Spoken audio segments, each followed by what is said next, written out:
This auction is a formality, Mr. Pierce. You lost this land the moment you missed that payment. I'd like you to step back from my documents, ma'am. Your documents? Honey, this is a public proceeding. Everyone here is about to watch you walk away with nothing. You should put that down before you do something that can't be undone. Oh, I think it can be very much undone. Just like this. That was a copy, Mrs. Locke. The original was filed at 7 o'clock this morning. The midday sun blazed through the auction house's wide skylight windows, flooding the bidding floor in harsh white light as Vivienne Locke gripped Callum Pierce's property deed with both hands and tore it clean in half. The two pieces fluttered to the floor like wounded birds. A ripple of gasps moved through the crowd of bidders, attorneys, and county officials packed into folding chairs behind velvet ropes. Camera phones rose. Callum stood perfectly still in his pressed navy button-down and dark work trousers, hands clasped in front of him, watching Vivienne with an expression so calm it looked almost like pity.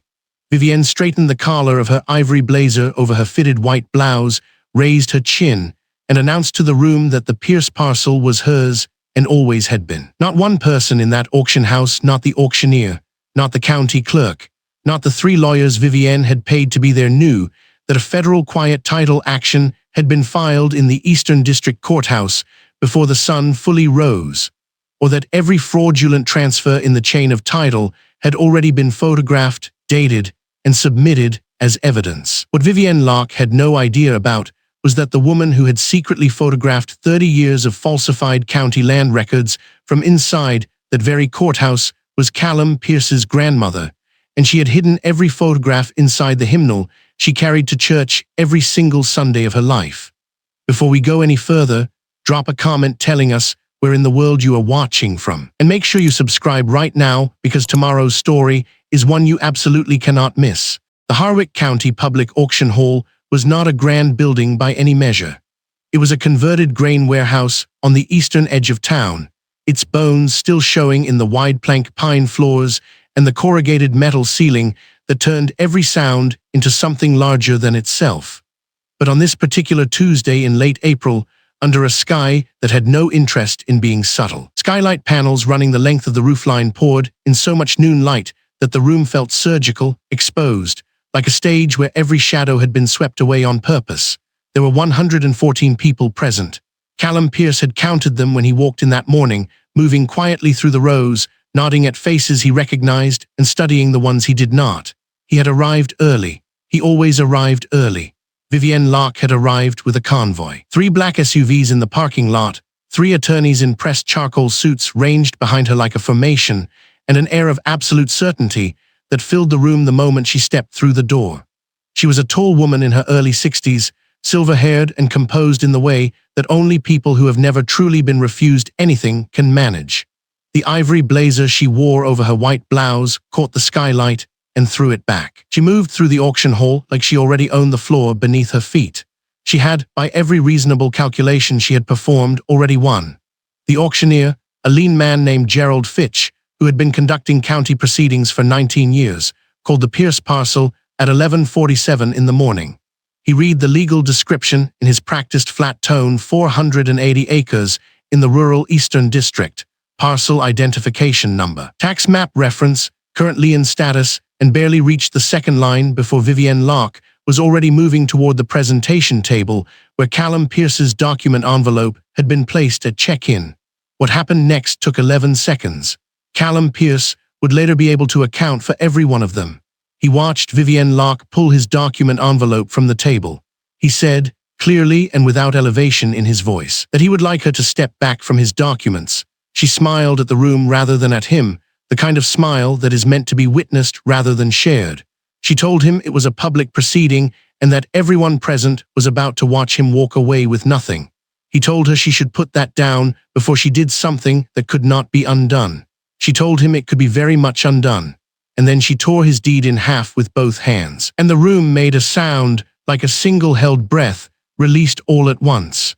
2 pieces of paper settled on the pine floor. Callum Pierce looked at them for exactly 1 second. Then he looked back at Vivienne Locke with that same expression, open, still, entirely unfrightened, and said, quietly enough that the people in the back rows had to lean forward to be certain they had heard correctly, that it was a copy and the original had been filed at 7 o'clock that morning. Gerald Fitch stopped speaking mid-syllable. The sound that came out of him was not quite a word. He set down his gavel without bringing it down. Somewhere in the 3rd row, a county official in a short-sleeved gray uniform shirt leaned toward the man beside him and said something low and urgent. 2 of Vivienne Locke's 3 attorneys exchanged a look, not a quick look, not a glancing look, but the kind of long, careful look that passes between professionals when something has gone wrong that they need to assess before anyone else notices. The 3rd attorney was already reaching for his phone. Vivienne Locke laughed. It was a sharp, social laugh, the kind deployed at cocktail parties to dismiss something said in poor taste. She told the room that a copy filed at a courthouse was not a defense, that the lien was valid and recorded, that Mr. Pierce's attorneys were welcome to bring whatever paperwork they wished, but the outcome of this proceeding was not in question. She was still talking when her lead attorney touched her elbow. She shook him off and kept talking. Callum Pierce did not respond.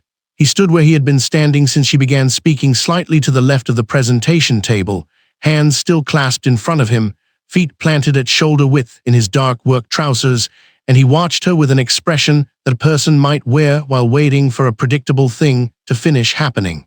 He had known since 6:53 that morning, when Celeste Ibarra sent him the filing confirmation on his phone, exactly what this moment would look like.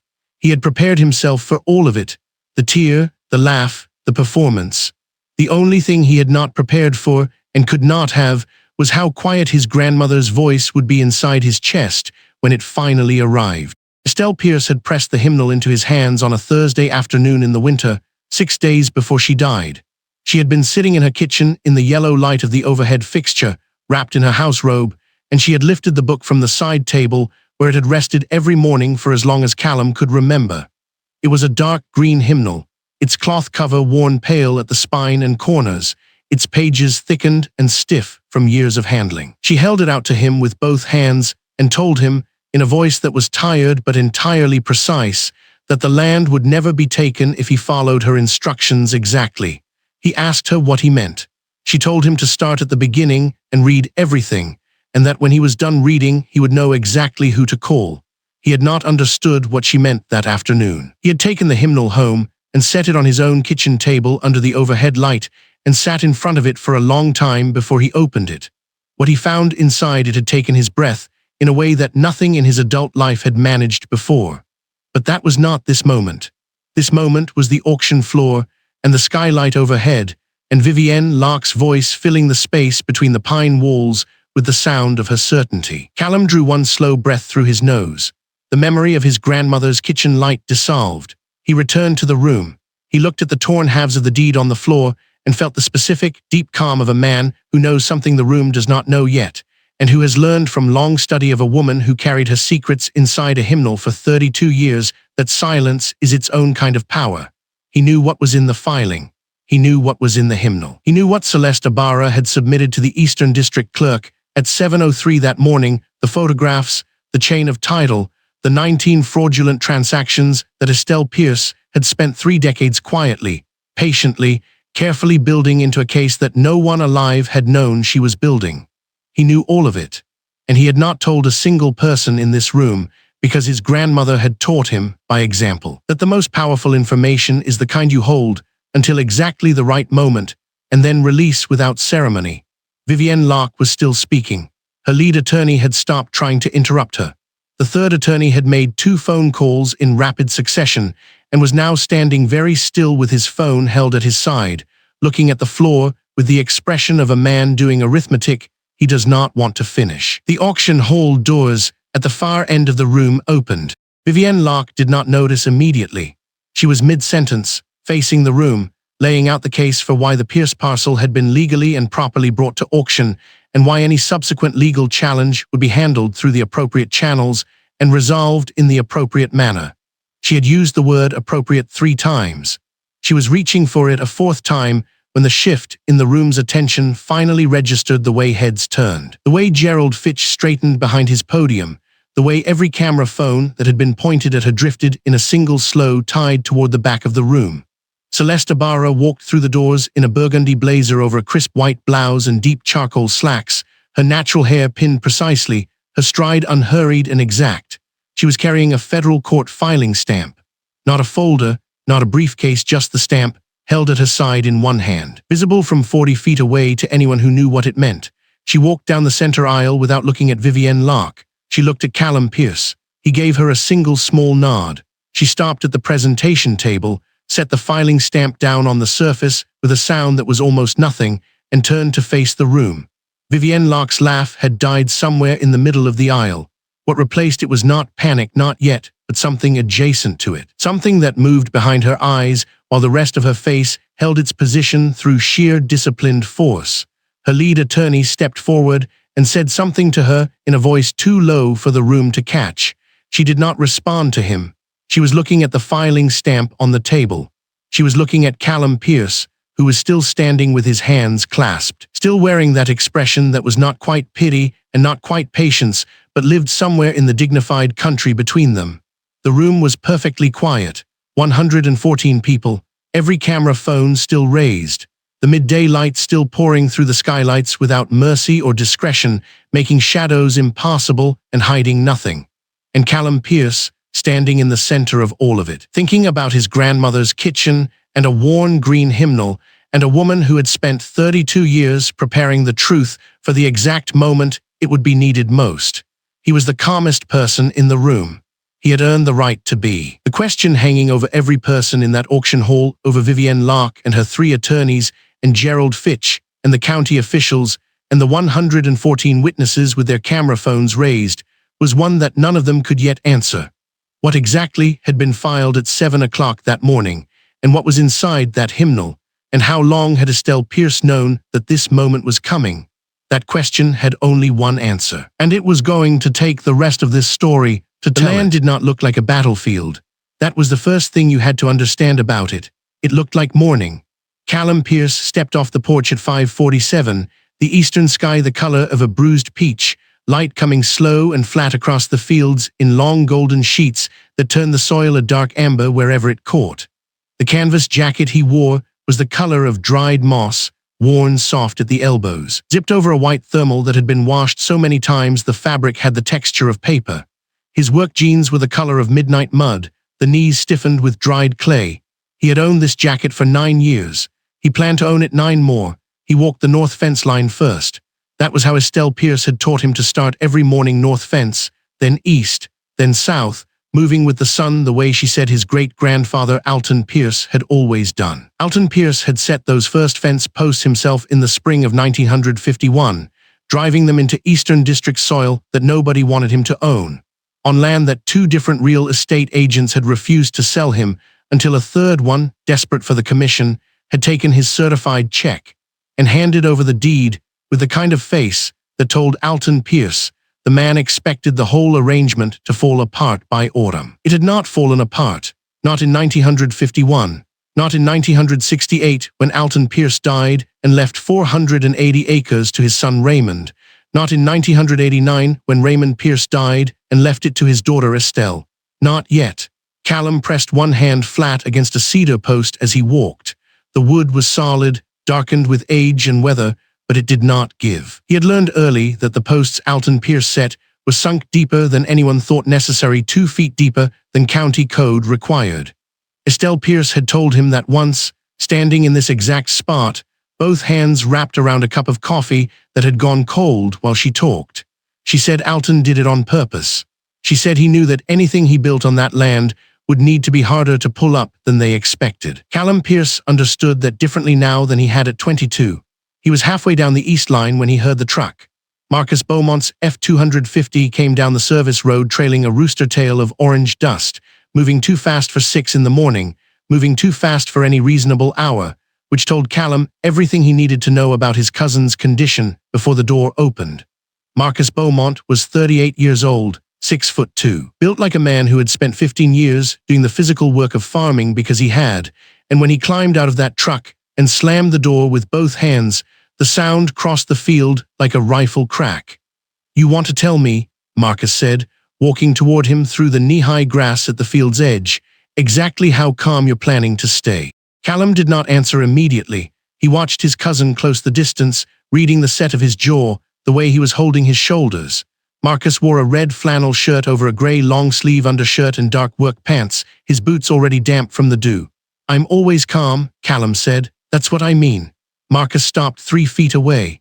"How?" "Because I have been awake since 3 in the morning running numbers in my head, and none of them work out, Callum. They froze the operating account. The equipment loan payment didn't post. I called the servicer and they told me there was a processing error and that it would be resolved in 3 to 5 business days. And then when I called back this morning, they told me the account had been flagged for review." "I know, you know." Marcus pressed his mouth together. "And the lien? Tell me you've done something about the lien."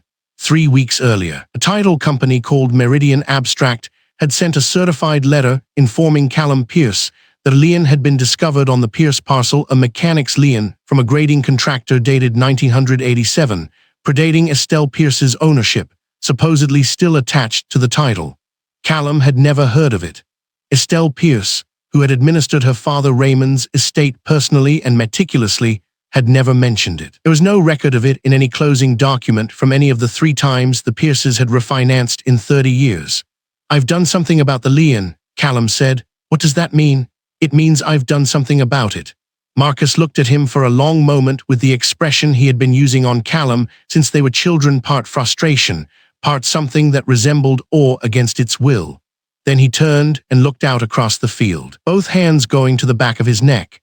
"This is 3 years, Callum," he said quietly. 3 years of this. The processing failures, the escrow company that couldn't find our insurance certificates, the drainage variance that got denied for no reason after we'd been approved. Now a lien that didn't exist before they needed it to exist." He paused. "Somebody is doing this to us." "Yes," Callum said. "Then why are you walking a fence line at 6 in the morning like it's a Tuesday?" Callum looked out at the field. 480 acres of Eastern District bottomland and ridge, some of it row-cropped in corn and sorghum, some of it in hay, the northern ridge parcels in timber that his great-grandfather had never cleared because Alton Pierce believed in letting things stand when they wanted to stand. In the new morning light, the fields ran gold and green to the tree line. And somewhere across the south field, a red-tailed hawk was working a thermal in slow circles, patient and precise. "Because it's Tuesday," Callum said. Marcus made a sound that was not quite a laugh and not quite anything else. Then he fell into step beside his cousin, and they walked the rest of the east line together without speaking, which was its own kind of conversation. The Harlan County Courthouse sat in the center of Alderman Square, in a 2-story block of limestone and original growth oak that had been built in 1923 and not meaningfully updated since 1977. It smelled inside of floor polish and old paper and the particular institutional warmth of radiators that had been running since October. The overhead lights in the records office were long fluorescent tubes set in drop panel ceilings, and they gave everything in the room a clean, merciless clarity that made every document look like evidence. Callum Pierce had come here on a Wednesday afternoon 3 months earlier, after the Meridian Abstract letter arrived. He had brought a legal pad and a pen, and the filing numbers from every deed transfer in the Pierce parcel's recorded history, which he had compiled himself from copies Estelle Pierce had kept in a metal box under the kitchen stairs. The records office clerk at the front window was a thin man in his late 50s with silver hair parted on the left, and a manner that Callum Pierce would later think of as professionally pleasant, meaning it was turned on and calibrated the way a thermostat is calibrated, precise and impersonal and entirely artificial. He introduced himself as Virgil Cobb, County Clerk, as if the title were part of his name. "I'm researching the chain of title on a parcel in the Eastern District," Callum said. He laid the Pierce deed reference number on the counter. "I'd like to pull the full transfer history and any recorded encumbrances from 1951 forward." Virgil Cobb looked at the number. Something happened in his face that lasted less than a second, a fractional stillness, a recalibration, and then the pleasant manner came back like a light switched on. "Absolutely," Virgil Cobb said. "The Pierce parcel, yes, we can certainly pull that for you." He looked up. "You're Callum Pierce." It was not a question.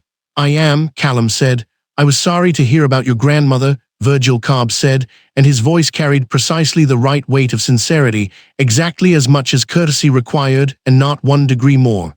Estelle Pierce was here a long time. She kept this building cleaner than it deserved. She did, Callum said.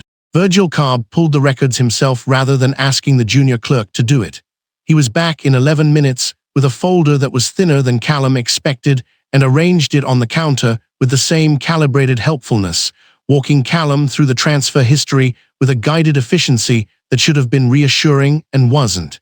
Every document was in order, every transfer dated correctly, every notarization properly executed. Virgil Cobb pointed to each page with the tip of one clean finger and explained it with the patience of a man who had explained it many times, and the entire performance was so smooth, so well rehearsed, that Callum Pierce sat with his legal pad and took careful notes and said very little, and watched Virgil Cobb the entire time from behind an expression that gave nothing away. You can see there's nothing irregular here, Virgil Cobb said when they reached the final document in the folder. He smiled. It was a good smile, professionally good. Whatever issue the title company flagged, I'm sure it'll sort itself out. These old liens sometimes show up in database searches from incomplete digitization. It's almost certainly nothing. Almost certainly, Callum said. I wouldn't lose sleep over it, Virgil Cobb said. Callum Pierce gathered his notes and thanked Virgil Cobb and walked out of the records office through the limestone corridor and out the front doors into the afternoon light. He sat in his truck for 4 minutes without starting the engine. The folder had been too thin. The 1987 mechanics lien that Meridian Abstract had cited was not in it. Neither was the 1994 boundary survey that Callum knew existed because Estelle Pierce's copy was in the metal box, and Virgil Cobb had known his name before he gave it. What Callum Pierce did not know then, and would not know for another 2 months, was this. On a Thursday evening in November of 2009, 14 years before Callum Pierce stood at that counter, the Harlan County Courthouse Records Office had been empty except for one woman. The overhead fluorescents were off. The only light came from a single desk lamp Virgil Cobb had left on, burning white over an open deed book, while he worked at the records counter with a pen and a notary stamp, and the steady, unhurried concentration of a man performing a familiar task. The woman was in the cleaning closet at the far end of the corridor. She had a mop and a yellow bucket, and she was working her way toward the records office the way she worked every Thursday evening, methodically, quietly, in the Navy uniform she wore every shift.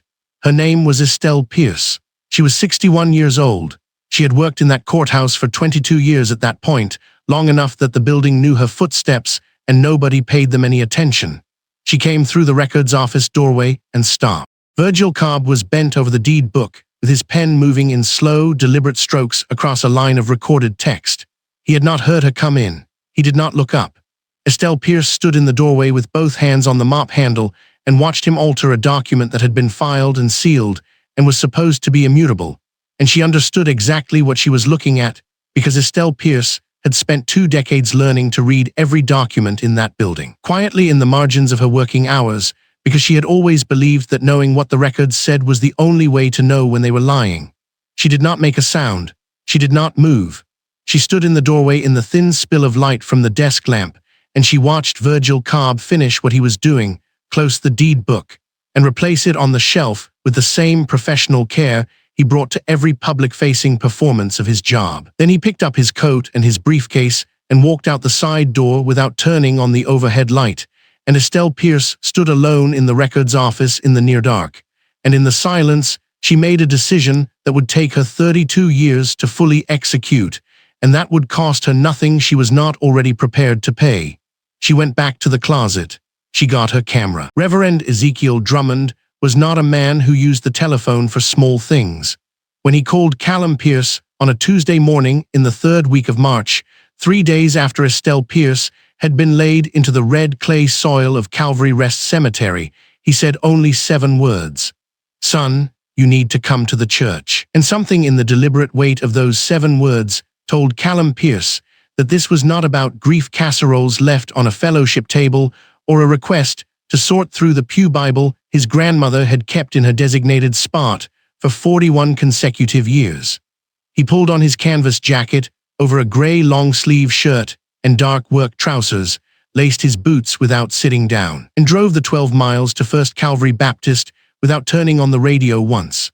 The church sat on a low hill above the county road, and the morning light came through its tall arched windows without apology. Callum Pierce had sat in this light his entire life, first as a small child in itching dress clothes beside Estelle Pierce, then as a teenager who pretended not to sing, then as a grown man who sang without pretending. He knew the quality of that light the way he knew the feel of his own fence posts. It was honest light. It did not soften what it touched. Reverend Drummond met him at the front door rather than in the office, which told Callum Pierce something else. The Reverend was a tall man in his late 60s, gray at the temples, wearing a plain white dress shirt tucked into black slacks. He shook Callum Pierce's hand with both of his own and held it a moment longer than a greeting required. "Your grandmother left instructions," Reverend Drummond said. "Written instructions. She gave them to me personally, not to the family trust, not to the estate attorney, not to me on behalf of the church. To me personally as her pastor, with the specific instruction that I was to give them to you, and only to you, within 1 week of her passing." He led Callum Pierce inside without another word. The pew where Estelle Pierce had sat every Sunday for 4 decades was third from the front on the left side. Reverend Drummond had placed the hymnal on that pew's worn wooden seat as though it was still saving her spot. It was a black hymnal, thick and soft-spined, the kind that had been printed in the 1970s and not replaced because the congregation saw no reason to replace something that still worked. The cover had softened with handling. The gold lettering along the spine had mostly worn away. Callum Pierce sat down beside it the way a man sits beside something he is not yet ready to pick up. He looked at it for a moment. Then he opened it. The first thing he noticed was the weight. The hymnal was heavier than it should have been. The second thing he noticed was the thickness. The pages at the back half of the book were pressed apart by something thin and folded, something tucked with deliberate care into the spine between each section. He reached into the first section, between the opening hymns and the congregational responses, and his fingers found a rectangle of folded paper, soft with age, creased along precise lines. He unfolded it under the light from the high windows. It was a photograph, black and white, taken in low available light, slightly grainy but perfectly legible. It showed a property deed. The county seal was visible in the upper right corner. A parcel number was clearly printed along the top margin, and along the boundary description, in the body of the document, something had been altered. The original coordinates had been crossed out in ink that showed distinctly against the paper's surface, and new coordinates had been written in a different hand, a tighter hand, the hand of a man being careful and quick. Callum Pierce stared at the photograph for a long time without moving. He reached into the next section and found another one, then another. By the time he had worked through every section of the hymnal, he had 31 photographs spread carefully across the pew beside him and across the seat in front of him, arranged in the clean morning light streaming down from those windows that had never once been dim. 19 of the photographs showed documents with visible alterations. The other 12 showed transfer affidavits, notary certifications, and county recording stamps that corresponded to properties Callum Pierce could identify from the parcel numbers because he had spent enough time in the courthouse trying to research his own chain of title to recognize the numbering system. 6 of the parcel numbers belonged to black-owned farms in the eastern part of the county. One of those parcel numbers was his. He sat in the pew for a long time after that. The church was completely silent, except for the sound of the March wind pressing against the tall windows. Reverend Drummond had retreated to the back of the sanctuary and stood near the rear doors with his hands folded and his eyes on the floor, giving Callum Pierce the kind of privacy that does not require leaving the room. What Callum Pierce felt in that moment was not immediately legible to him as any single emotion. It arrived as a pressure behind the sternum, a constriction that was grief, and something else wound together so tightly he could not separate them. He thought of his grandmother in that courthouse. He had pictured her there 100 times mopping floors, wiping down the public counters, invisible in the way that custodians are invisible in institutions that believe themselves important. He had never once pictured her like this. He had never once pictured her arriving before the office opened, moving quietly through a document room, raising a camera in the low pre-dawn light with steady hands, and reading a deed with the focused comprehension of someone who had spent years teaching herself exactly how to read one. He did not know she could do that. He had not known to imagine it. That was the thing that broke him, not the evidence, not the scope of what she had documented. It was the image of her knowing for 32 years, carrying it alone, pressing it into the only container she could trust, which was a hymnal, because a hymnal was something no one would look inside. A hymnal was something they would simply hand to her family like a token of devotion, like a sweet old woman's harmless keepsake, and never open. She had counted on that. She had built her entire archive on the correct understanding that certain people would never look closely at what an old black woman chose to carry. Callum Pierce pressed his thumb and forefinger against the bridge of his nose and sat very still. His eyes were wet. He let them be wet. There was no one in that church who would hold it against him. He called Celeste Ibarra at 8:47 that night. He had spread the photographs across the kitchen table of the farmhouse under the bright overhead fluorescent light, arranging them by parcel number and by document type, the way Celeste Ibarra had once told him to organize any records he found chronologically within category, cross-referenced by any shared notation. He had a yellow legal pad beside them with notes in his own careful handwriting. When Celeste Ibarra answered on the second ring, he said, "I need you to come see something, tonight if you can." She drove 2 hours and arrived just before 11. She walked in wearing a dark blazer over a black turtleneck and dark slacks, set her briefcase on a chair, and stood at the kitchen table without sitting down. She went through each photograph the way an attorney goes through evidence, which is methodically and without expression, touching only the edges, turning them with 2 fingers. Callum Pierce stood across the table with his arms crossed and watched her work. Marcus Beaumont had come by earlier, and Callum Pierce had sent him home, not because Marcus could not be trusted, but because this moment required the kind of quiet that Marcus Beaumont's fear and anger would not permit. After 20 minutes, Celeste Ibarra said, "Where did these come from?" "My grandmother," Callum Pierce said. "She kept them in her hymnal for 32 years. Celeste Ibarra looked up from the photographs and looked at him directly for a moment. She said nothing, then she looked back down. The kitchen light above the table was relentless and clear. Under it, 31 photographs of courthouse documents lay in precise rows on a farmhouse table that had belonged to Estelle Pierce before it belonged to Callum Pierce, and before that had belonged to his great-grandfather Illy Pierce, who had bought this land in 1951 and built this table in the same year from timber he cut himself on the property's eastern edge. 4 generations of hands had rested on this surface. Tonight the surface held something that 4 generations of deception had never anticipated. Callum Pierce thought of Estelle Pierce as she had been in the last years of her life. He thought of the memory fragments that surfaced now with new weight, the way she had always been precise about legal language in casual conversation, how she had once corrected him without explanation when he used the word ownership when he should have said title.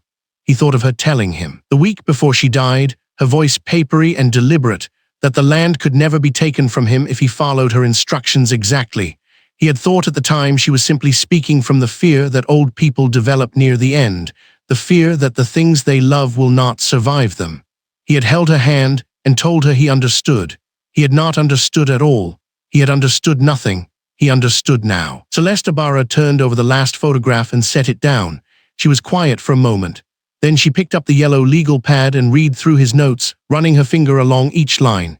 She set the pad down and looked at him again. 19 falsified documents, she said. Minimum 3 different document types, boundary descriptions, transfer affidavits, notary certifications. 6 black-owned parcels, including yours, showing coordinated targeting over what looks like a 12 to 15-year period. She paused. The parcel numbers for the 5 other properties are those families still in the county. Some of them, Callum Pierce said. We are going to need to talk to them, she said. Their testimony corroborates the pattern. The pattern is what converts individual fraud into a federal civil rights claim. She looked at the photographs again. This is a chain of title attack. Systematic. Coordinated. That means there is someone inside the county records office who facilitated every single one of these alterations. These documents were photographed inside the courthouse. Callum, your grandmother watched someone do this. He nodded. I know who, he said quietly. Celeste Ibarra held his gaze for a moment. She did not ask him to elaborate yet. She knew when to let a man sit with what he was carrying before she asked him to set it down on a table and sort through it. She pulled her chair out and sat down. She opened her briefcase and removed a legal pad of her own. She uncapped her pen. Tell me everything she kept, Celeste Ibarra said, in the order you found it.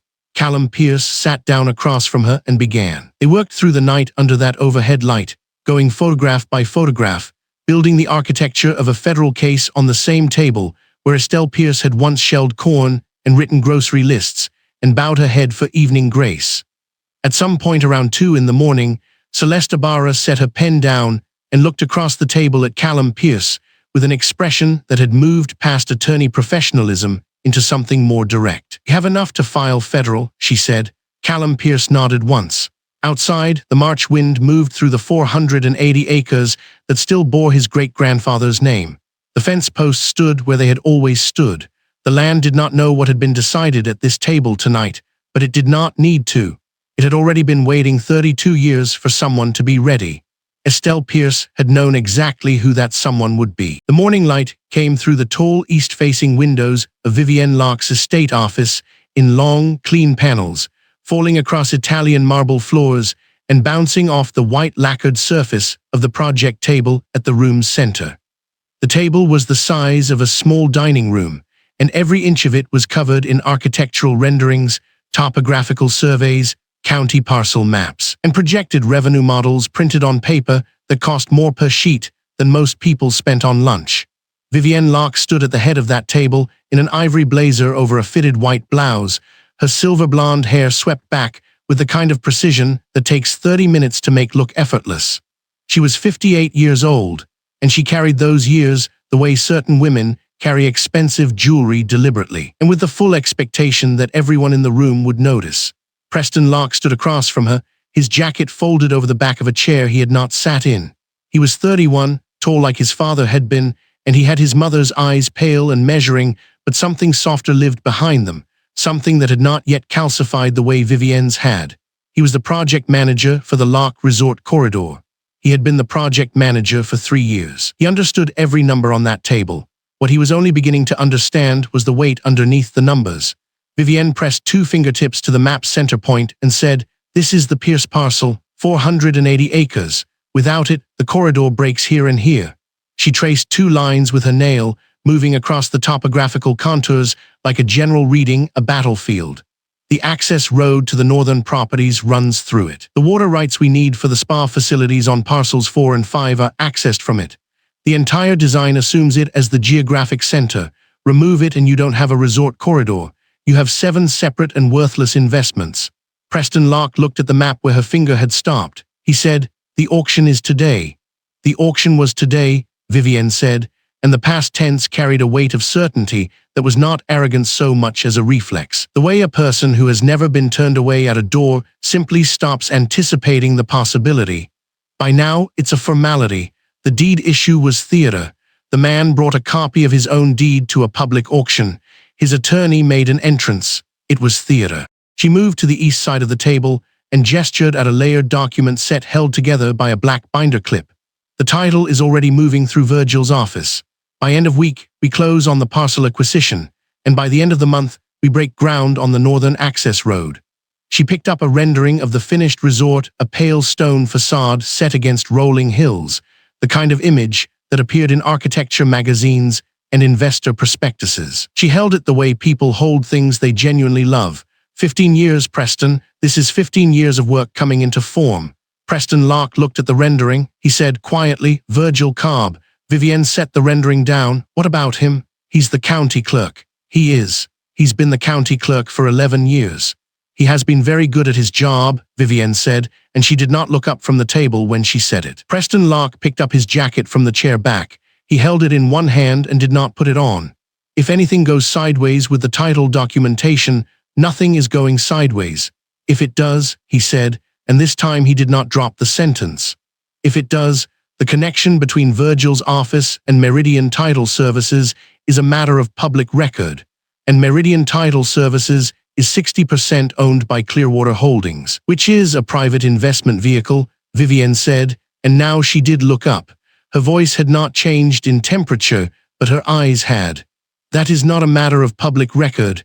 That is a matter of registered documentation in a state where registered documentation is not subject to open records requests without a court order." "Mom, the corridor generates $340 million in construction investment and brings 1,100 permanent jobs to a county with a 14% unemployment rate," Vivienne said. She was not deflecting. She believed this. That was the thing about Vivienne Locke that made her difficult to hold in a single frame. She was not lying to herself. Her justification was not a defense mechanism. It was a genuine architecture of belief, built carefully over 15 years, that the land she had acquired and the methods she had used to acquire it were subordinate facts in a larger story of regional development. The farmers were not victims in her accounting. They were obstacles. Obstacles, in her experience, were not moral problems. They were logistical ones. The families on those parcels have been operating at a loss for a decade. 2 of them were already in foreclosure proceedings. What I have built here is not theft, Preston. It is momentum. Preston Locke said nothing for a moment.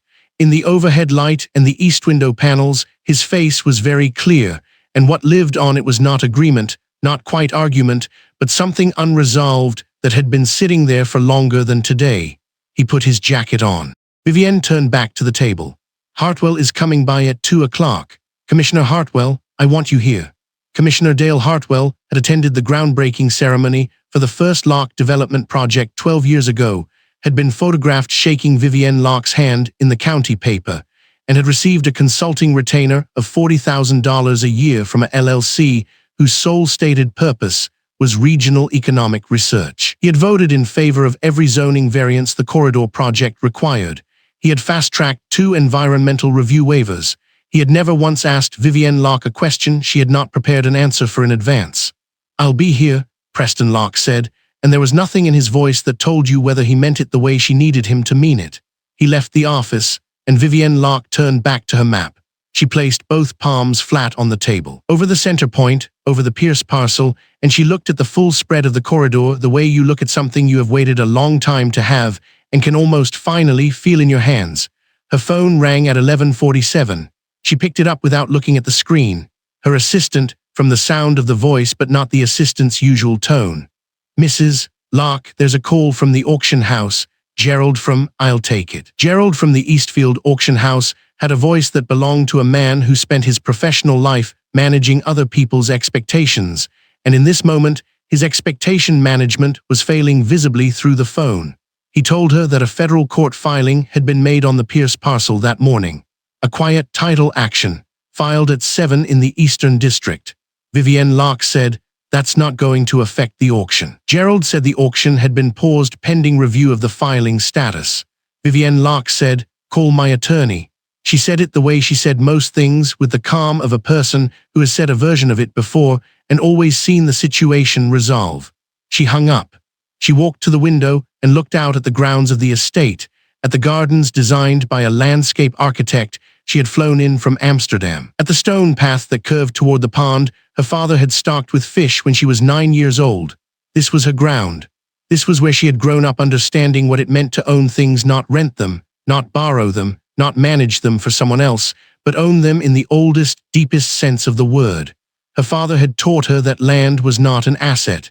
It was a condition, and you protected conditions differently than you protected assets. Her attorney called back at 11:51, 4 minutes. She had expected the callback sooner. His name was Raymond Galt, and he had represented the Locke family interests for 19 years. He was not a man who delivered news with softness, which was why she trusted him. When he said what he said it plainly. A federal quiet title action did not merely contest ownership. It suspended all competing transfer proceedings, including the auction, pending federal adjudication.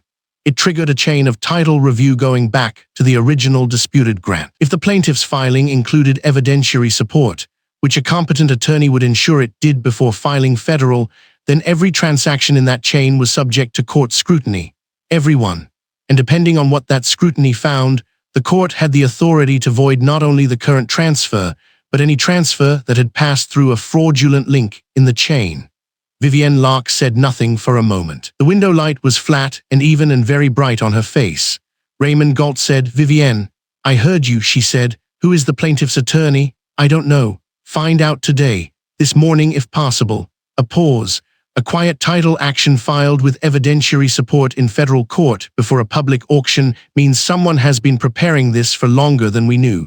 This was not filed in response to today. Today was filed in response to something that was already ready. Vivienne Locke turned from the window. The project table was still covered in its beautiful, expensive paper. The renderings were still there. The maps were still there. 15 years of acquisition work, 7 parcels, 1,100 projected jobs, $340 million in staged investment, all of it was still exactly where it had been when she walked in this morning. Nothing had moved. Nothing had been taken, but something had changed in the light, or in the way the light fell across the paper, or in the way the paper looked under the light, and she could not yet name what it was, and that inability, unfamiliar and unpleasant and cold at its edges, was the first true thing Vivienne Locke had felt in a very long time. She said to Raymond Galt, "I want Virgil Cobb in a room today, this afternoon, before Hartwell arrives." Galt said he would arrange it. She hung up and stood very still in the marble-floored room where everything she had built was spread out on a table in the wide, clear morning light. And for 3 minutes, which is a very long time when you have spent 15 years being certain, she did not say a word to anyone. The room held the silence the way a large room does, without judgment, without comfort, without the slightest interest in what she decided next. On the project map, under the flat press of the overhead light, the Pierce parcel sat exactly where it had always sat at the corridor's center, at the place where everything either held together or came apart, and it looked, in that moment, less like a piece of land she was about to acquire and more like a piece of land that had been waiting, with extraordinary patience, for her to finally arrive at the full cost of what she had done. She picked up the resort rendering from the table. She set it face down. She said to no one, "Find out who filed it." And the room gave her nothing back. The federal subpoenas left Celeste Ibarra's office at 8:47 on a Tuesday morning, carried out by a courier in a dark green jacket who moved through the county like a man with no particular hurry and every intention of arriving. 3 destinations: the county title office on Meridian Street, the mortgage servicer's regional headquarters 40 miles east, and a registered agent address in Delaware that corresponded, through 2 layers of paperwork, to a shell LLC called Sycamore Bridge Holdings, which was, in turn, the silent co-owner of the title company that had discovered a lien on the Pierce parcel that no one in 3 generations of Pierce ownership had ever seen before. Celeste Ibarra had spent 4 days tracing that thread, drinking black coffee at her kitchen table under the overhead light at 2 in the morning. Following the corporate registrations, the way Estelle Pierce had followed falsified notary seals, one document leading to the next, the trail longer than it had any right to be, and somehow more intact than anyone who built it had intended. She had expected them to be careful. They had been, for 11 years. What they had not expected was Estelle Pierce. Virgil Cobb was at his desk in the county title office when the courier walked through the glass door at 9:22 that morning. The overhead fluorescence in the office ran the full length of the ceiling in 2 long parallel rows, the kind of institutional lighting that left no shadows anywhere in the room and made every face look like it was being studied. Virgil Cobb was a trim man in his early 60s with silver hair combed back flat and a gray button-down tucked into dark slacks. And he had sat behind that desk for 11 years with the particular ease of a man who believed his position was permanent. The courier set the envelope on the desk and asked him to sign the receipt. Virgil Cobb signed it. He opened the envelope with a letter opener, which was a habit, and he read the first page of the subpoena with the expression of a man who was reading something he already knew would come eventually and had spent 11 years convincing himself would not. He read it twice. He set it down on the desk face up under the fluorescent light. He did not call anyone. He did not move the paper. He sat there for a long time looking at it, the way a man looks at a door he has just heard lock from the outside, and the office around him continued its ordinary morning, phones ringing, a printer cycling in the back room, the glass door opening and closing, and Virgil Cobb sat perfectly still in the middle of all of it, going very quiet in a way that had nothing to do with sound. 40 miles west, the Pierce farm sat under a high open sky that had turned the particular pale blue of late morning, and Callum Pierce and Marcus Beaumont were working the eastern fence line where 2 posts had heaved out of true over the winter. Marcus Beaumont was in a red flannel shirt and dark canvas work pants, driving a post back into alignment with a heavy rubber mallet, and Callum Pierce crouched beside him in his worn canvas jacket over a gray thermal and dark work jeans, one hand steadying the post, watching the angle. It was the kind of physical work that had its own rhythm, and for a few minutes neither man spoke, because the land did not require anything from them except attention. Then Callum Pierce said there was something Marcus needed to know. Marcus Beaumont set the mallet down and looked at him. Callum Pierce told him about the other families. He told him slowly and in order, the way Celeste Ibarra had laid it out for him across the kitchen table, the hymnal photographs spread in 2 rows under the overhead light. Estelle Pierce had documented 19 fraudulent transactions across the county. The Pierce parcel was one of them. But going back through the pattern, the Shell LLC, the same title company, the same notary seal, the same forged transfer language, appearing in documents 15 years apart, Celeste Ibarra had identified 5 other black farming families whose land had passed out of their names under circumstances that matched the Pierce case almost exactly. 3 of those families had moved away. 2 still lived in the county. Marcus Beaumont listened without interrupting, which was not something he did easily. When Callum Pierce finished, Marcus stood there with one hand resting on the fence post and looked out across the field for a long moment.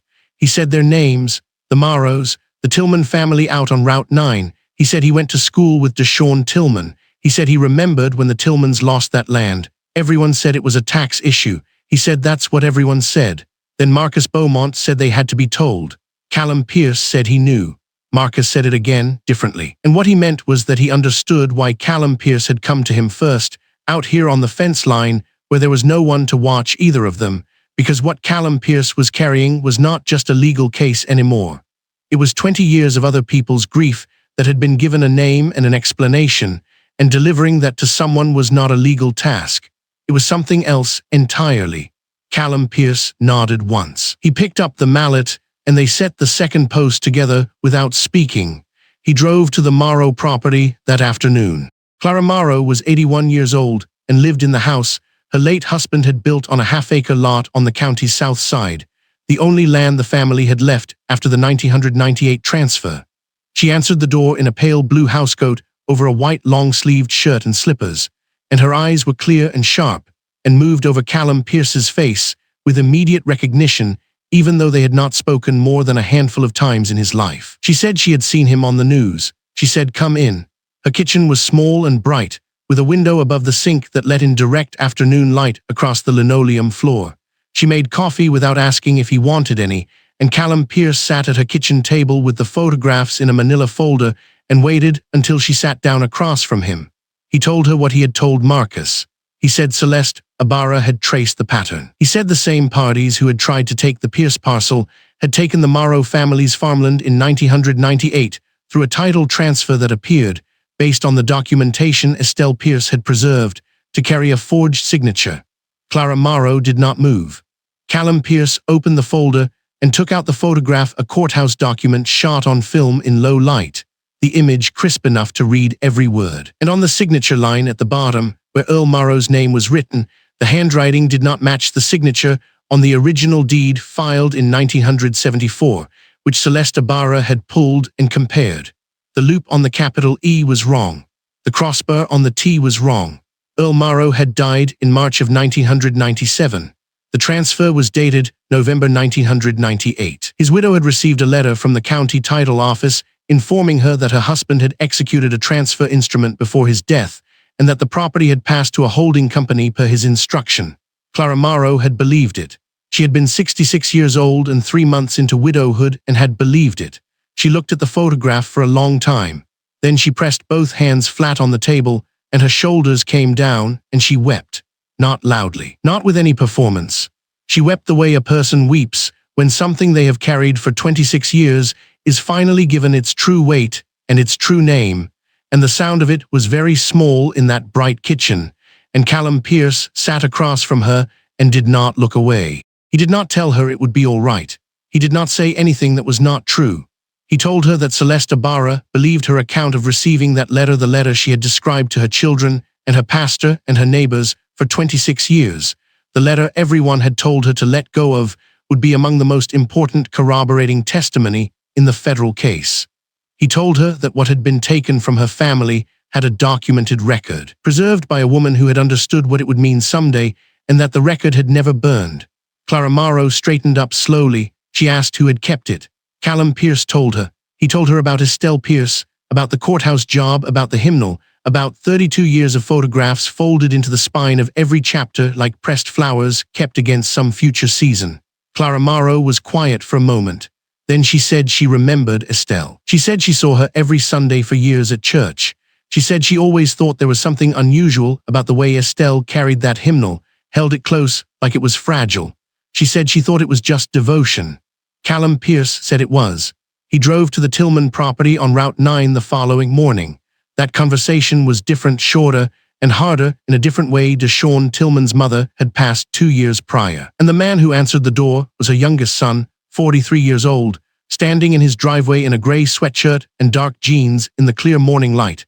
And when Callum Pierce explained what he had come to say, the man put one hand against the side of his truck and stood there for a long moment, not saying anything at all. He said his mother spent 30 years saying that transfer wasn't right. He said she took it to the county clerk twice. He said nobody listened. Callum Pierce said he knew. He said the clerk she spoke to was very likely the same man who falsified the document. The man looked at him for a long time. Then he said he wanted to talk to Celeste Ibarra. Callum Pierce gave him her card. Virgil Cobb sat at his desk until 4:50 in the afternoon, which was 10 minutes before the office closed. The subpoena had not moved from the center of his desk. He had answered his phone 3 times during the day, conducted 2 routine closings, approved an amendment on a commercial property survey, and behaved in every external regard like a man having a normal Tuesday. But he had eaten nothing, and the water glass on his desk had not been touched, and twice his assistant had asked if he was feeling all right, and he had said yes without looking up. At 4:51, he picked up his cell phone and dialed Vivienne Locke's private number. The line rang 4 times and went to voicemail. He sat with the phone in his hand. Outside the glass door of the title office, the late afternoon light was coming through the courthouse windows at a low angle across the marble floor of the main corridor, long gold bars of it lying flat across the tile, and people were moving through them on their way out for the evening, briefcases and jackets, voices fading down the hallway. He dialed again. It rang 5 times. Voicemail. Virgil Cobb looked at the subpoena under the fluorescent light. He looked at his phone. He looked at the office around him, the desk he had sat at for 11 years, the filing cabinets he knew by heart, the door he had walked through every morning since he had first decided to do something that could not be undone. Then he opened his contacts list and scrolled to a different name. His personal attorney. A man he paid a retainer to for reasons he had never fully explained to anyone. He pressed call. It rang once. He said, "I need to come in, not tomorrow, tonight." The line said, "I'll be here." Virgil Cobb set the phone down. He picked up the subpoena and folded it once along the crease and put it in his inside jacket pocket. He stood up, turned off his desk lamp, and walked out through the glass door into the last of the afternoon light, moving through the courthouse corridor with the careful, measured pace of a man who had spent 11 years learning how to look like he had nothing to hide, and who understood, for the first time, that the performance was over. The email arrived at Meridian Capital Group's regional office at 7:52 on a Tuesday morning, forwarded from their legal department with 3 red flag tags attached. The subject line read, "Lock Corridor Project Material Adverse, Change, Review Immediate Response Required." Inside, 12 paragraphs of precise legal language said one simple thing. The federal quiet title filing on the Pierce parcel, the 480-acre anchor property at the geographic center of the entire resort corridor, had triggered a clause buried on page 41 of Vivienne Locke's primary construction loan agreement. The lender was not pulling the financing yet.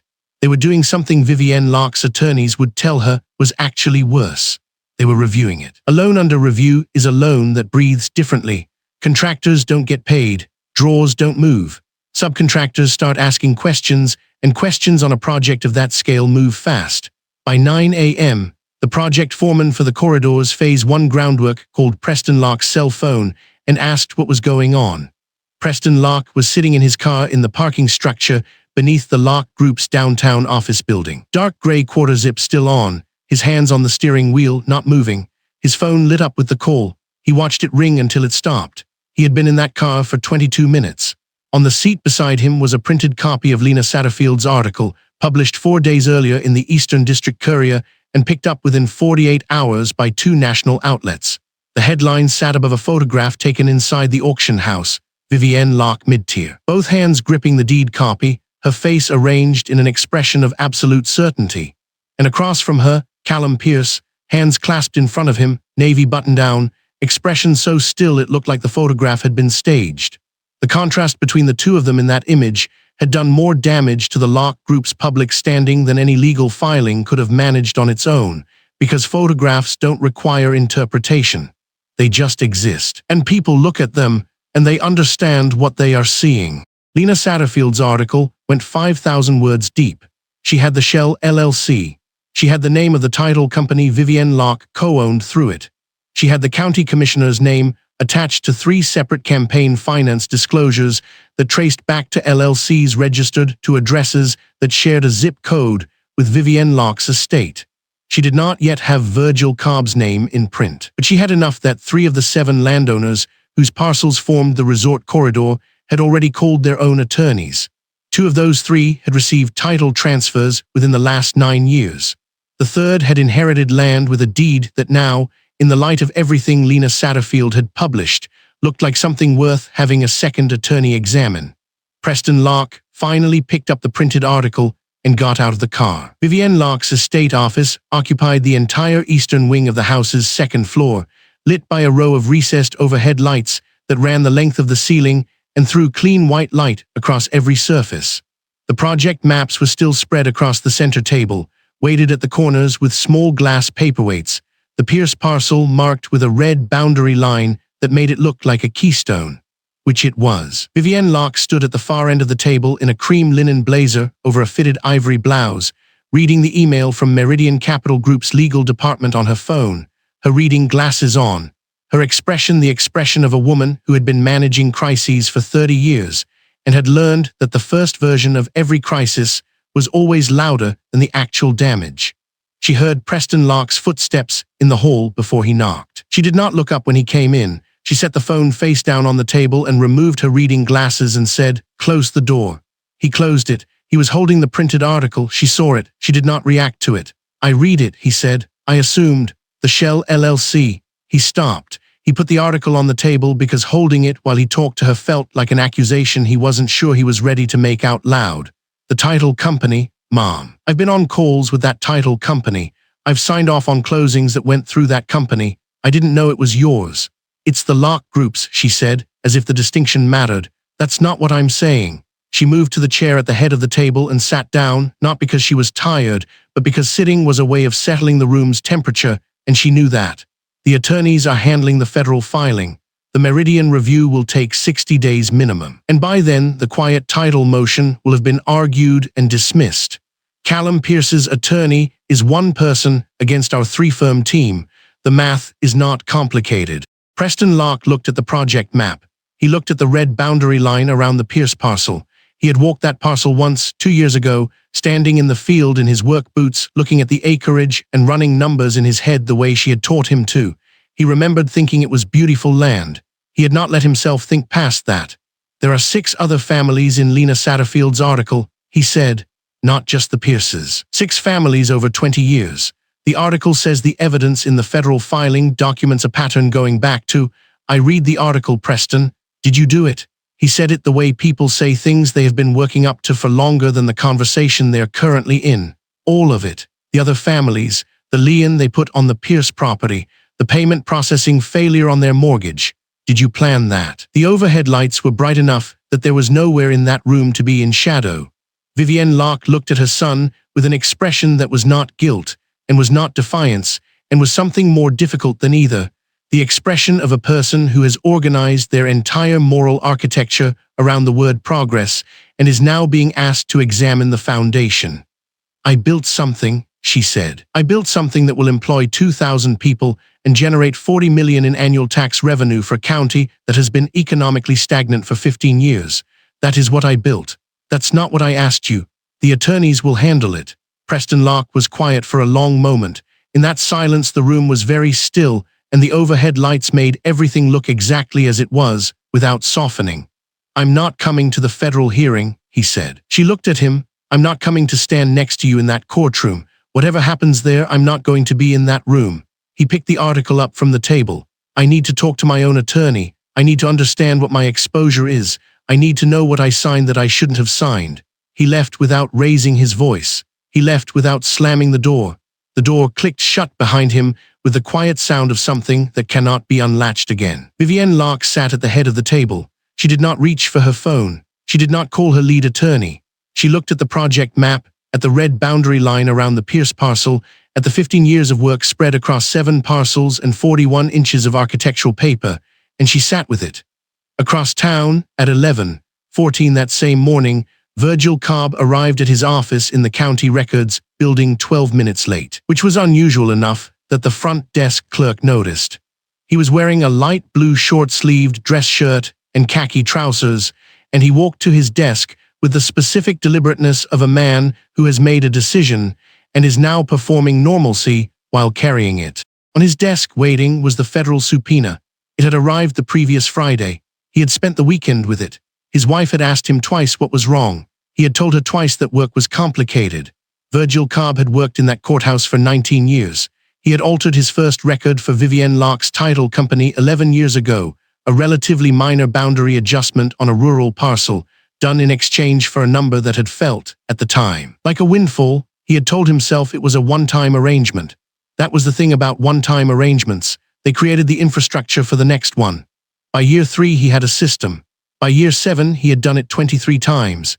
He kept a record of every single one, not out of conscience, but out of self-preservation, because Virgil Cobb had understood from the very first alteration that Vivienne Locke would spend him like currency if it ever came to that. And he had wanted something to spend back. He opened the bottom drawer of his filing cabinet and removed a brown accordion folder, its clasp worn soft from handling. Inside it were copies of every record he had altered, every instruction he had received by email and by handwritten note, every payment confirmation he had carefully preserved.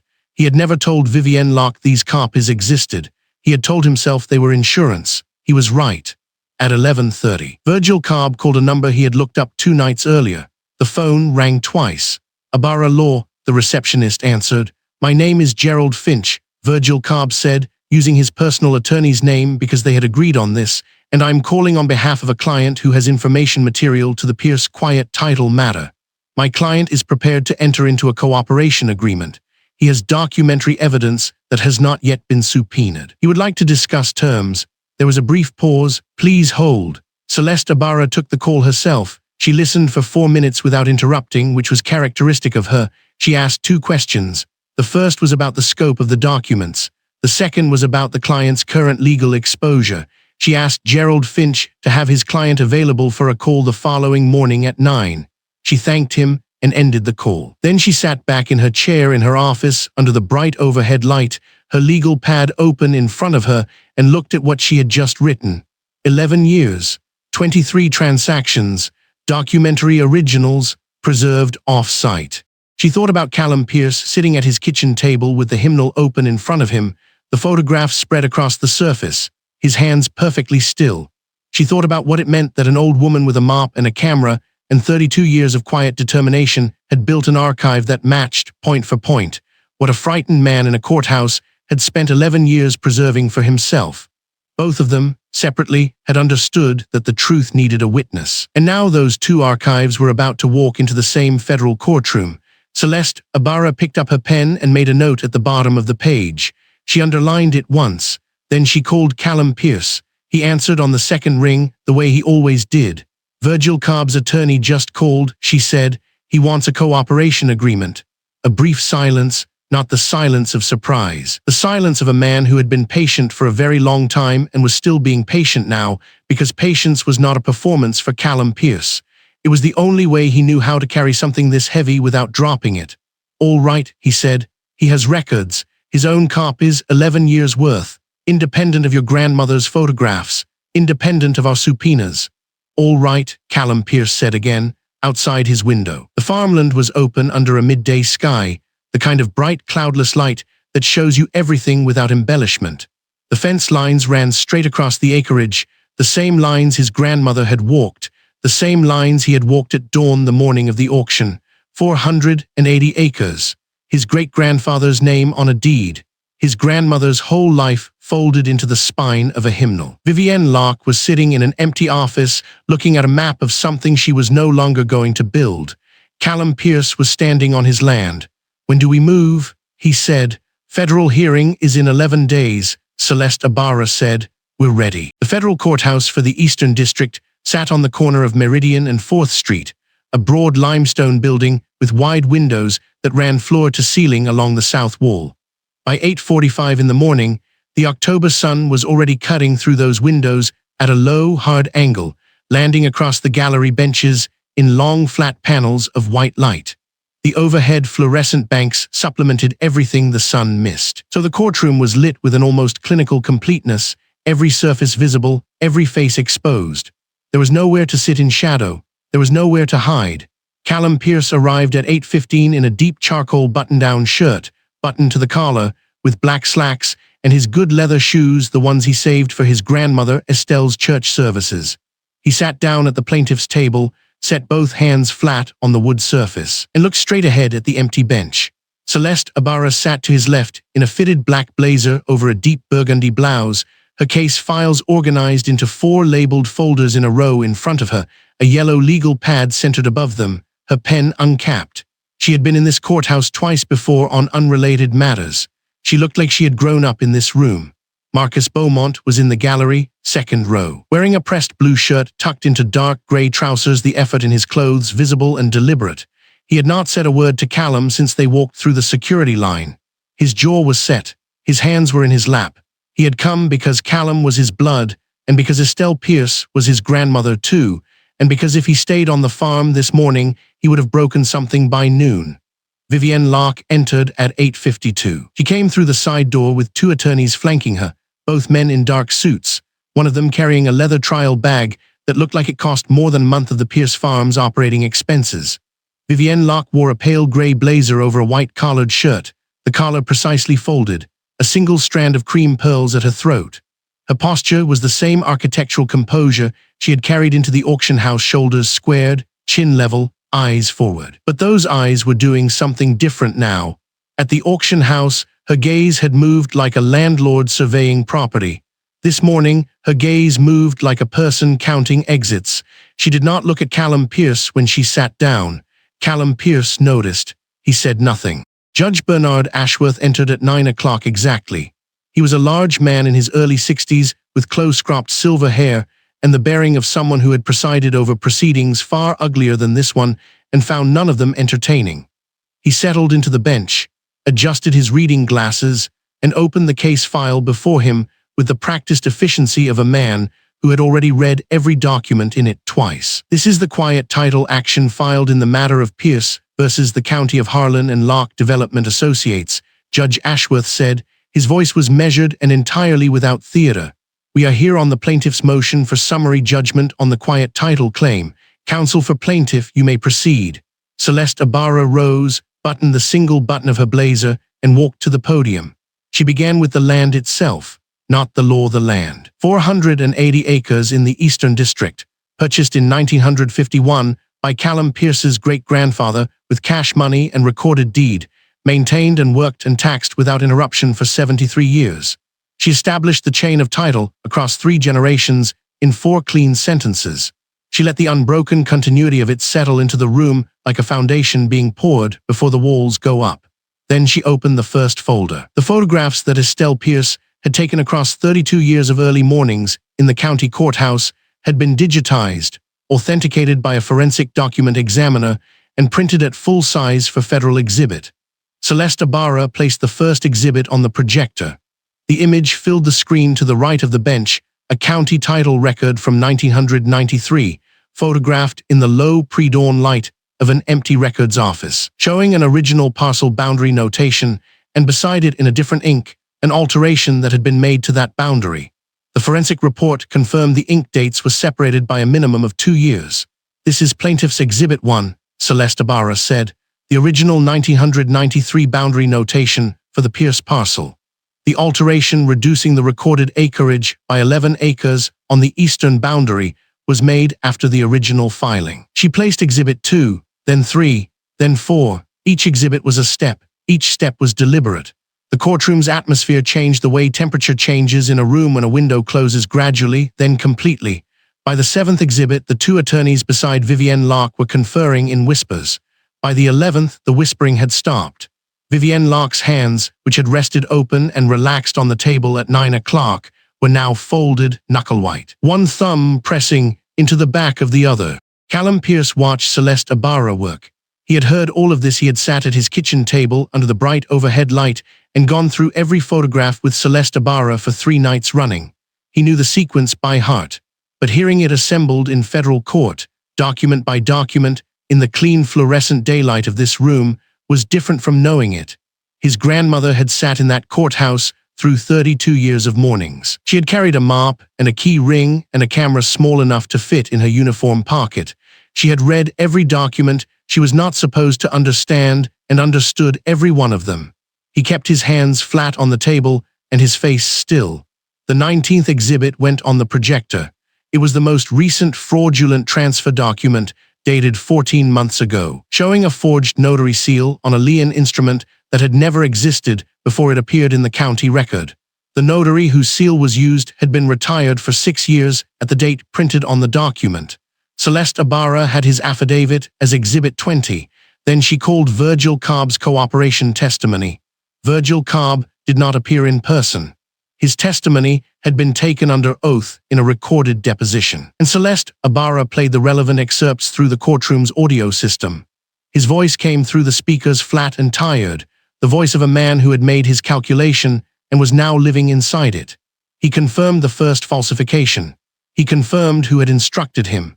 He confirmed the arrangement, a percentage of each development transaction that had cleared through the properties he had helped document fraudulently over 11 years. He named the Shell LLC. He provided the routing records. When the audio stopped, the courtroom was very quiet. Celeste Ibarra let it stay quiet for 4 seconds. Then she said, "The plaintiff will now present the testimony of Clara Morrow." Clara Morrow was 71 years old, and she came to the witness stand in a dark green dress and low heels, her white hair pinned back with 2 gold-toned clips. She sat down and folded her hands in her lap, the same way Estelle Pierce used to fold hers at the end of a church service. She had been coached on procedure and questioned in preparation, but when she described the afternoon in 1998, when her family signed the deed transfer they believed was a refinancing document, a document Celeste Ibarra now placed in front of her, the forged signature visible. The notary seal that matched Virgil Cobb's confirmed pattern Clara Morrow's voice did not require coaching for what it carried. "That's not my mother's signature," Clara Morrow said quietly. She touched the edge of the document with 2 fingers. "My mother signed her name in full script. She was proud of her handwriting. She taught school for 30 years. She looked up at Judge Ashworth. This is printed. My mother never printed her name on a legal document in her life." The gallery was completely still. Marcus Beaumont had both his forearms on his knees and was looking at the floor in front of him with his eyes closed. Callum Pierce looked at Clara Morrow. He thought about his grandmother rising in the dark before the courthouse opened. He thought about the hymnal's spine, thick with folded photographs, and how the hymnal had sat in a church pew every Sunday for 3 decades and no one had ever known what it contained. He thought about what it cost a person to carry something that long without telling anyone, and what it meant that she had trusted him to be ready when she finally let it go. He kept his face still. His hands were flat on the table. Vivienne Locke's lead attorney, a silver-haired man named Calloway, stood after Clara Morrow's cross-examination and requested a 15-minute recess. Judge Bernard Ashworth looked at him over the rim of his reading glasses. "The motion is fully briefed. The evidence is in the record, and we have been in session for 2 hours and 17 minutes, Judge Ashworth said. "The request is denied." Calloway sat down. He opened his mouth to begin something and then closed it. Judge Ashworth took off his reading glasses, set them on the case file, and was quiet for a moment. The fluorescent lights above hummed in that silence. The sun through the south windows had moved to a higher angle and now crossed the plaintiff's table in a band of clean white light. "The court has reviewed the plaintiff's chain of evidence in advance of this hearing and has reviewed it again in the course of today's proceedings," Judge Ashworth said. "The forensic authentication of the photographic record is unimpeached. The cooperation testimony corroborates the documentary evidence at 19 separate points. The pattern of fraudulent alteration is systematic. It is dated across an 11-year span, and it implicates a coordinated scheme to deprive multiple property holders of their legally recorded title interests." He paused. "The court finds the evidence sufficient to grant the motion on all counts." In the gallery, a county commissioner named Dale Prout stood up from his seat in the 3rd row, buttoned his suit jacket, and walked toward the aisle. His movement was quiet and unhurried, the practiced movement of a man who had excused himself from rooms before things got official. He made it to the door before Judge Ashworth continued. The court rules as follows. The fraudulent chain of title to the Pierce parcel, originating from the first falsified boundary alteration in 1993, is void in its entirety. All subsequent instruments derived from that chain, including the lien recorded 14 months ago and the auction instrument filed by Locke Development Associates, are likewise void and of no legal effect. Title to the Pierce parcel, 480 acres in the Eastern District of Harlan County, is confirmed in the plaintiff Callum Pierce, in fee simple, as of the date of the original 1951 recorded deed. The gavel came down. It was not a dramatic sound. It was a single clean knock of wood on wood, and it lasted less than a second. But in the fluorescent light of the federal courtroom, with the sun coming through the wide south windows and landing across the plaintiff's table, that sound was the end of something that had pressed down on the Pierce family for 3 years and on this county for decades longer than that. Callum Pierce breathed out slowly. He uncurled his hands from the table and rested them in his lap. His face was still composed, still quiet, but something behind his eyes had shifted not to triumph, not to relief exactly, but to a kind of deep, settled stillness. The kind that comes when the thing you have been holding in your chest for long enough that you forgot it was weight finally sets down. Celeste Ibarra gathered her 4 folders in order. She capped her pen. She turned to Callum Pierce and nodded once. Vivienne Locke sat at the defense table as her 2 attorneys spoke rapidly beside her. She was looking at the bench at the empty bench, because Judge Ashworth had already risen and departed through the door behind it. Her composure was still present in the architecture of her posture, in the way her chin stayed level, but her eyes were not counting exits anymore. They were not moving at all. They were fixed on the empty space where the ruling had come from, as if she was still waiting for someone to arrive and change it. No one was coming. Callum Pierce stood, pushed his chair in evenly, and turned toward the gallery to find Marcus Beaumont already on his feet, already moving through the low wooden gate. And for the first time since they had walked through the courthouse security line that morning, Marcus Beaumont's face had broken entirely open. The federal ruling came down on a Tuesday morning, and by noon, 3 government agencies had opened coordinated inquiries into the Crestwood County Land Records Office. Not a review, not a preliminary assessment.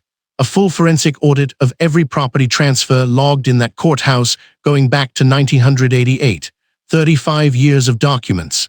19 confirmed fraudulent transactions as a starting point, and a cooperation agreement with Virgil Cobb that had already produced 11 additional files he had kept in a fireproof box under the floor of his garage for 11 years, just in case the day ever came when Vivienne Locke stopped being useful to the people who could protect him. That day had come. The Locke Resort corridor was permanently enjoined pending the audit. The construction financing was recalled in full. The Shell LLC tied to Vivienne Locke's title company was dissolved by order of the federal court, and 2 of her 3 political allies issued public statements before sundown, the kind of statements written by attorneys, not by men with convictions, full of careful distance and deliberately vague regret. The county commissioner, who had walked out of Judge Bernard Ashworth's courtroom before the gavel fell, did not issue a statement at all. He hired a criminal defense attorney instead. Federal conspiracy, wire fraud, civil rights violations under the Fair Housing Act going back to at least 2009. The charges against Vivienne Locke were not allegations designed to frighten her into a settlement. They were the architecture of a prosecution built on 32 years of evidence that had been waiting, folded, and patient inside a church hymnal. 5 families in Crestwood County received certified federal letters that week. The letters informed them that the land transfers affecting their properties had been voided by federal court order and that they had a legal right to petition for restoration of title. 2 of those families still lived in the county. 3 had scattered children, grandchildren, people who had grown up told only that the land was gone, and that was simply how things went sometimes. Clara Morrow, 81 years old, received her letter on a Wednesday. Her daughter called Celeste Ibarra's office that same afternoon. She was crying, but she was not crying the way she had cried in Callum Pierce's kitchen when she first saw the forged signature on her family's 1998 transfer. She was crying differently now, like something that had been pressing on her chest for 26 years had finally, slowly, begun to lift. Marcus Beaumont did not say much the morning after the ruling.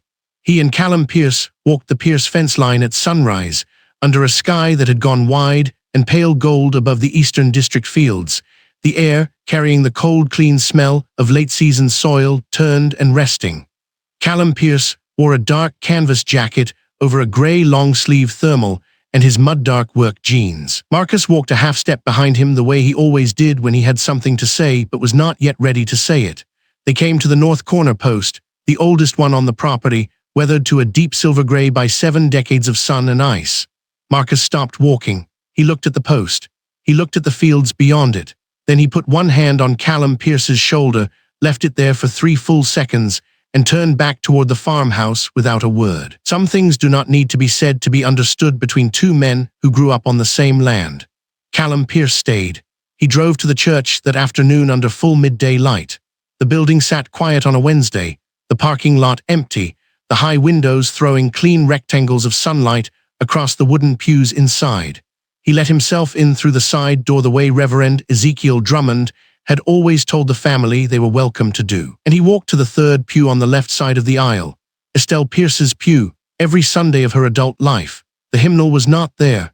It was in Washington now, logged as Plaintiff's Exhibit 1 in a federal case that legal scholars were already beginning to describe as one of the most significant rural land rights actions in a generation.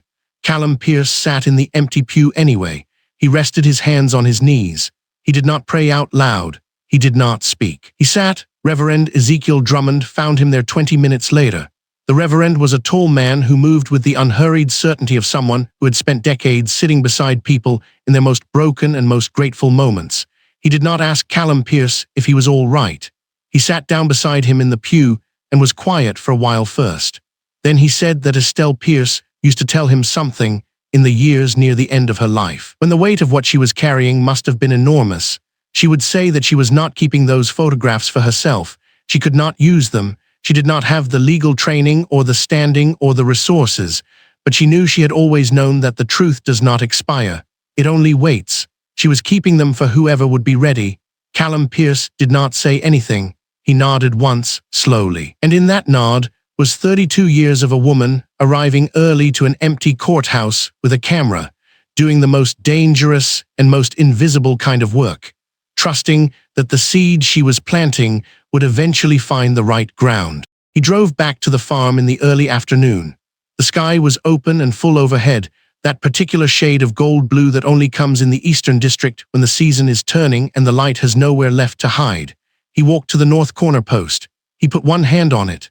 The wood was solid under his palm. His great-grandfather had set it in 1951, the year the deed was signed and the land became theirs, and it had not moved since. Vivienne Locke walked out of her attorney's office in the city at 2:30 that afternoon into the same bright light. She stood on the sidewalk in her pale gray blazer over a white collared shirt, her car idling at the curb. Her phone did not ring. No one was standing at the door waiting for her. The street moved around her the way streets do, indifferent, continuous, without ceremony. She got in the car. The fence post did not move. You just heard a story that history tried to overlook. If it stayed with you, take a second to stand with it. Subscribe, share, and help us keep telling the stories that deserve light, not silence.